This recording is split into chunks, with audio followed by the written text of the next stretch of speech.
তাহলে আজকে আমরা জানবো what is REIT.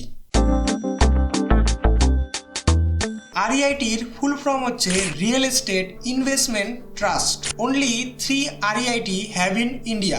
1 Brookfield, 2 Mindspace, 3 Embassy. এবার বুঝবো এটা কিভাবে কাজ করে। এটা কাজ করে অনেকটা মিউচুয়াল ফান্ডের এএমসির মতো।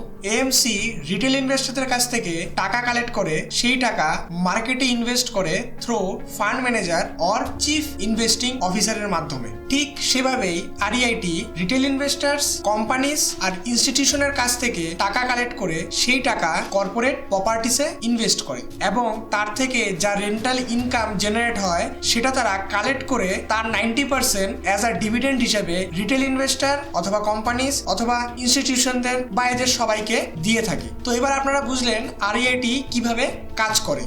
যেভাবে ইকুইটি মিউচুয়াল ফান্ডের আন্ডারলাইং অ্যাসেটস হচ্ছে স্টকস, ডেট মিউচুয়াল ফান্ডের আন্ডারলাইং অ্যাসেট হচ্ছে বন্ডস, ঠিক সেভাবেই আরইআইটির আন্ডারলাইং অ্যাসেটস হচ্ছে কর্পোরেট প্রপার্টিস। এই কর্পোরেট প্রপার্টিস গুলি কি কি? সেগুলি হলো hospital, shopping mall, commercial complex, IT offices et cetera. Normally real এস্টেটে ইনভেস্ট করার অ্যাডভান্টেজগুলি হলো ভ্যালু অ্যাপ্রিসিয়েশন, রেন্টাল ইনকাম। আরইআইটিতে আমরা দুটো সুবিধাই পাচ্ছি। তার সাথে আরইআইটিতে বছরে 2 বার রেন্টাল ইনকাম পাচ্ছি। এর সাথে যে এক্সট্রা সুবিধা পাচ্ছি তা হলো মেনটেনেন্স চার্জ নেই, ভাড়াটিয়া বা টেনেন্ট খুঁজতে হয় না, রেন্ট নেগোসিয়েশনের কোনো ঝামেলা নেই।